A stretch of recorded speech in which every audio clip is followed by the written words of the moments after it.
کسی مافیا کو نہیں بخشتا تھا.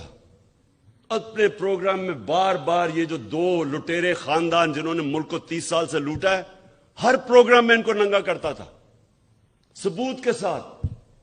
دھمکیاں ملتی تھیں، پیسے کی آفر ملتی تھی، لیکن نہ اس کو کوئی خرید سکتا تھا، نہ ڈرا سکتا تھا.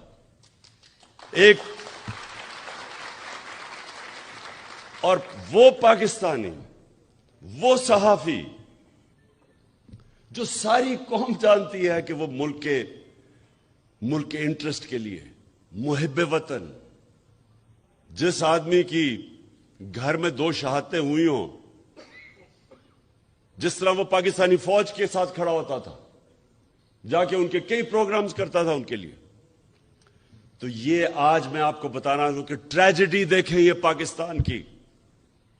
اور اس پہ اگر یہ قوم، ہماری قوم اگر نہ کھڑی ہوئی، میں آج آپ کو کہہ رہا ہوں کہ ہمارے میں اور جانوروں میں کوئی فرق نہیں رہے گا. انسانی معاشرہ اور جانوروں کا معاشرہ کیا ہے؟ جانوروں کا معاشرہ کیا ہے؟ آپ کبھی ٹی وی پہ پروگرام دیکھیں، نیشنل جیوگرافک یا اینیمل پلانٹ، اس میں دیکھتے ہیں جو افریقہ کے اندر جو سب سے طاقتور جانور ہاتھی کے بعد سمجھا جاتا ہے، وہ افریقن بفلو ہے، جو افریقہ کی بھینس ہے. وہ شیر سے بہت طاقتور ہوتا ہے، ان کی تعداد ہزاروں میں ہوتی ہے. لیکن آپ دیکھیں تو شیر کیا کرتا ہے؟ 4-5 شیر، وہ اتنے ہزار ہوتے ہیں، ان کو ڈرا دیتے ہیں، شور مچا کے ان کو ڈراتے ہیں. وہ جب ڈر کے بھاگتے ہیں، وہ 4-5 ایک بھینس کو پکڑ لیتے ہیں. اگر وہ نہ ڈرے اور اگر وہ خود غرض نہ ہو تو کوئی شیر کی مجال نہیں ان کے قریب جانے کی. لیکن وہ اپنی جان بچاتے ہیں، وہ خود غرض بھی ہوتے ہیں، اپنے آپ کو بچاتے ہیں، اور بزدل بھی ہوتے ہیں. انسانی معاشرے کے اندر جب کوئی طاقتور اس طرح ہجوم انسانوں کو ڈراتا ہے، تو اللہ نے اس لیے جہاد ہمارے اوپر فرض رکھی ہے. جہاد فرض ہے مسلمانوں پہ. کیوں؟ کیونکہ جہاد میں آپ ظلم سے بھاگتے نہیں ہیں، ظلم کے سامنے سر نہیں جھکاتے، ظلم کا مقابلہ کرتے ہیں. یہ حکم ہے اللہ کا. اللہ کو تو کوئی فائدہ نہیں پہنچا سکتا. ہم اپنے اوپر ظلم کم کرتے ہیں جب ظلم کے سامنے کھڑے ہوتے ہیں. ایک معاشرے کو زندہ رکھنے کے لیے ہم ظلم کا مقابلہ کرتے ہیں. ارشد شریف، اس کو جب دھمکی آئیں، نامعلوم نمبروں سے دھمکیاں آئیں کہ یہ نہ کہو، سچ نہ بولو، یہ جو رجیم چینج ہوئی ہے، وہ جب اس کو ایکسپوز کرنا شروع کیا، اس کے اوپر دھمکیاں آئیں، ڈرایا گیا. پھر مجھے انفارمیشن آئی کہ اس کو مارنے لگے ہیں. اس کے گھر میں گھس کے انہوں نے ڈرایا اس کو، اس کی فیملی کے سامنے. باہر گاڑیاں کھڑی ہوتی تھی، ڈراتے تھے، صرف اس لیے کہ وہ سچ نہ بولے. اس کا کوئی ایجنڈا نہیں تھا. میں نے اس کو کہا کہ تم ملک سے باہر چلے جاؤ.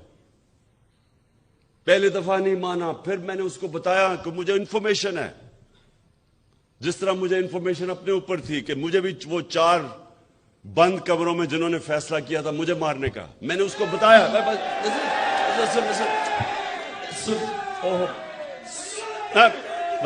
بس دیکھیں، تو وہ جب ملک چھوڑ کے گیا،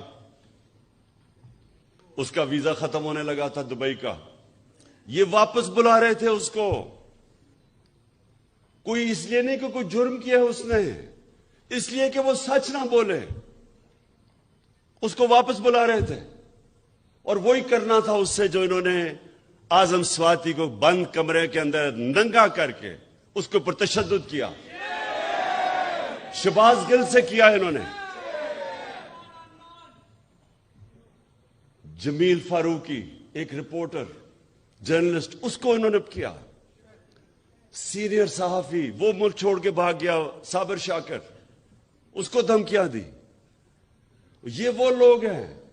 ایاز امیر, اس قوم اس کو 30 سال سے جانتی ہے, ریسپیکٹڈ جرنلسٹ, ان کے پیچھے پڑ گئے کہ کسی طرح ڈرا کے ان کو دھمکائیں اور خوف زدہ کریں. اور کوئی شرم نہیں ان کو کہ وہ لوگ جو قوم ان کے کریڈینشلز ان کو اتنی دیر سے جانتی ہے کہ ہمیشہ یہ ملک کے انٹرسٹ کے لیے کھڑے ہوئے ہیں, ان لوگوں کو چنا جن کا ضمیر کا سودا نہیں ہوتا تھا. جن کے ضمیر کے سودے ہوئے وہ تو سب آج آپ ٹی وی کے اوپر دیکھیں, سارے گن گا رہے ہیں ان لوگوں کے جو 30 سال سے سرٹیفائیڈ چور اوپر بیٹھ گئے آ کے, اپنے کرپشن کے کیسز ختم کر کے ملک کو تباہی کی طرف لے گئے. ان کے خلاف کوئی بات کرے, یہ سارے نامعلوم افراد آ کے ڈراتے ہیں, دھمکاتے ہیں. تو میں آج ارشد شریف, اور دیکھیں ہم ایسے ہر کسی کو شہید کہہ دیتے ہیں, ہر کوئی شہید نہیں ہے. میری نظر میں شہید وہ ہے جو پتہ ہوتے ہوئے کہ میری جان خطرے میں ہے, وہ جب اپنے ملک کی حفاظت کرتا ہے بارڈرز پہ, وہ شہید ہوتا ہے. وہ سپاہی شہید ہوتا ہے, وہ فوجی شہید ہوتا ہے, وہ پولیس والا شہید ہوتا ہے. وہ پولیس والا جب اپنی جان خطرے میں ڈال کے اپنے ملک کی حفاظت کرتا ہے, یہ سب شہید ہے. لیکن جو کہ کہیں حادثے میں مر جائے اس کو بھی شہید کہہ دیتے ہیں, یا کسی کو قتل کر دے شہید کہہ دیتے ہیں. ارشد شریف شہید کیوں ہے؟ اس کو پتا تھا کہ اس کی جان خطرے میں, اس کو پتا تھا, اس کو بار بار وارننگز آ رہی تھی, میں نے اس کو بتایا. اس کے باوجود ایک دفعہ یہ پیچھے نہیں ہٹا, رائے حق سے پیچھے نہیں ہٹا, ڈرا نہیں. اور آخر میں یہ جو اس کو ٹارگٹ کلنگ کی گئی ہے, یہ جو مرضی لوگ کہیں, مجھے پتا ہے کہ یہ ٹارگٹ کلنگ کی گئی ہے اس کی. اس کو جو مارا انہوں نے, اس کو شہید کیا. سارے صحافیوں, جتنے بھی پاکستان کے صحافی ہیں, یہ آج آپ سب کے لیے ہے کہ آج آپ چاہے ارشد شریف کے سے متفق ہو یا نہ ہو, یا آپ دوسرے کیمپ میں بیٹھے ہو اور ان چوروں کی حمایت کر رہے ہوں, یا آپ کے اوپر لفافے چلے ہوئے ہوں, ضمیر کے بیچے ہوئے ہوں آپ نے, پھر بھی میں آپ سب کو کہتا ہوں کہ یہ ہے پاکستان کا وہ صحافی جو شاید ہی میں نے اتنا دلیر, ایماندار اور محب وطن صحافی دیکھا ہو جو بالکل اپنے موقف سے پیچھے نہیں ہٹا, جان اپنی خطرے میں ڈال کے وہ کھڑا رہا رائے حق کے اوپر. اور آج ساری میری قوم کو اس کو سلام کرنا چاہیے. میں انشاءاللہ جو اپنی مارچ کرنے والا ہوں, میں آج میرا جو عزم ہے وہ کبھی بھی اتنا تکڑا نہیں تھا جتنا آج ہے, کیونکہ میں آج فیصلہ کر بیٹھا ہوں کہ ملک اب دو رائے پہ کھڑا ہے. ایک طرف یہ وہ سارے چور 30 سال سے 26 سال سے میں جن کے خلاف کرپشن کی جہاد لڑا ہوں, وہ سب اکٹھے ہیں. ان کے ساتھ میڈیا ہاؤسز جو ان کے ساتھ پیسے بنا رہے ہیں وہ اکٹھے ہیں. ان کے ساتھ نامعلوم افراد وہ ان کے ساتھ ملے ہوئے ہیں. ان کے ساتھ بیرونی سازشیں جو چاہتی ہیں کہ پاکستان ایک کمزور مقروض ملک رہے تاکہ وہ غلام بن سکے, وہ ان کے ساتھ ہے. اور ساری قوم جو آج اس سے تنگ ہے, میں آج ساری قوم کو کہتا ہوں کہ آج میرے ساتھ آپ نے کھڑا نہ ہو, نہ آج آپ میرے ساتھ نکلے. جب میں نکلوں گا تو عمران خان کو تو کوئی فرق نہیں پڑنے لگا, کیونکہ اللہ نے تو اس کو سب کچھ دے چکا ہے. لیکن آپ کا مستقبل بھیڑ بکریوں والا ہونے والا ہے, جانوروں والا ہونے والا ہے. دو معاشرے, انسانی اور جانوروں کا معاشرہ. جانوروں کا معاشرہ ظلم کا مقابلہ نہیں کرتا, بھیڑ بکریاں نہیں ظالم کے سامنے کھڑی ہوتی. انسان, اور وہ بھی جو دنیا کا سب سے عظیم لیڈر, جو نبی صلی اللہ علیہ وسلم کی امت ہو, اس امت کے اوپر تو ویسے ہی فرض ہے کہ آپ یہ ظلم کے سامنے کھڑے ہوں، بھیڑ بکریوں نہ بنیں، خوف کے بت کی پوجا نہ کریں۔ یہ سب سے بڑا بت ہے۔ کوفہ کے لوگوں کو پتا تھا کہ حضرت امام حسین رائے حق پہ کھڑے ہیں، لیکن یزید کے ظلم کے خوف سے انہوں نے مسلمان کی تاریخ کا سب سے بڑا ظلم ہونے دیا، کیونکہ وہ ڈر گئے تھے۔ آج یہ قوم بھی، یہ جو حربے ہیں، یہ جو لوگوں کو ننگا کر کے 75 سال کے اعظم سواتی کو سوچے ننگا کر کے انہوں نے ٹارچر کی، کس چیز کے اوپر؟ کہ تنقید کر دی کسی کی؟ دنیا میں پاکستان کا مذاق اڑا، خوف پھیلانے کے لیے، ڈرانے کے لیے۔ ایک اسلام آباد میں جب سے ایک ڈرٹی ہیری آیا ہے، ڈرٹی ہیری وہ ہے، آپ نے وہ فلم دیکھی ہوگی ڈرٹی ہیری کی، کہ وہ ایک ایسا کوئی سپاہی تھا جو کہ بس بندوق کا ساروں کو ادھر ادھر گولیاں مارتا پھرتا تھا، اس کا نام ڈرٹی ہیری رکھا ہوا تھا۔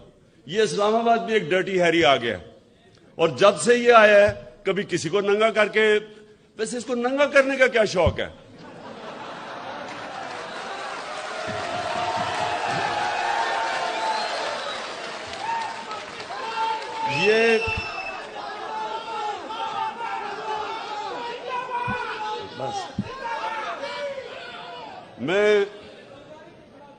یہ وہ لوگ، میرے پاکستان کی وکلا برادری، یہ جو مرحلے پہ ہمارا ملک کھڑا ہے، یہ آپ سب کے لیے چیلنج ہے۔ اللہ قرآن میں کہتا ہے کہ میں تمہارے ایمان کو بار بار مشکلوں سے آزماؤں گا، بار بار آزماؤں گا۔ وہ کیوں کہتا ہے؟ لا الہ الا اللہ محمد رسول اللہ پڑھا تو میں کہا جی میں مسلمان ہو گیا بس، لیکن وہ کہتا ہے میں تمہارے ایمان کو آزماؤں گا مشکلوں سے، تاکہ پتہ چلے کہ کتنے پانی میں ہے۔ یہ ہے اب اس ملک کے لوگوں کی ایمان کی آزمائش۔ لا الہ الا اللہ کے نعرے پہ ملک بنا تھا۔ اللہ ہم تیرے سوا کسی کے سامنے نہیں جھکتے، کیا ہم اب یہ ظلم کے بت کے سامنے جھکیں گے؟ کہ یہ جو انہوں نے ارشد شریف سے کیا ڈرانے کے لیے باقیوں کو، وہ جس طرح شیر نہیں، وہ حملہ کرتے ہیں، ڈراتے ہیں لوگوں کو، یہ بھینسوں کو، افریقن بفلو کو، وہ سب بھاگ جاتی ہے، پھر پکڑ لیتا ہے ایک کو۔ یہ بھی ایک کو پکڑ رہے ہیں، کبھی کسی کو پکڑ لیا، کبھی کسی کو پکڑ لیا۔ میں ان کے سامنے نکلوں گا، اور انشاءاللہ جب تک میں نے فیصلہ کیا ہے، میرا فیصلہ ہے، جب تک میں زندہ ہوں میں ان ظالموں کا مقابلہ کروں گا، اور آپ نے سب نے اس پہ شرکت کرنی ہے، کیونکہ یاد رکھیں اللہ نے نیوٹرل رہنے کی کسی کو اجازت نہیں دی، یا ایک طرف ہو یا دوسری طرف ہو، یا ان ڈاکوؤں کے ساتھ ہو اور یا راہ حق پہ چلو، ان کے سامنے کھڑے ہو۔ تو آپ کے اوپر خاص ذمہ داری ہے، آپ ہے پاکستان کی وہ کمیونٹی جو جانتی ہیں انصاف کیا ہے، رول آف لا کیا ہے۔ آپ وہ لوگ ہیں جن کے اوپر عام آدمی سے زیادہ ذمہ داری ہے، اور اس لیے آپ نے اب میرے ساتھ چلنا ہے، اور اس ملک میں جو میں 26 سال پہلے نکلا تھا انصاف کی تحریک انصاف، اس ملک پہ انصاف قائم کرنے کے لیے آپ سب نے میرے ساتھ کھڑے ہونا ہے۔ شکریہ۔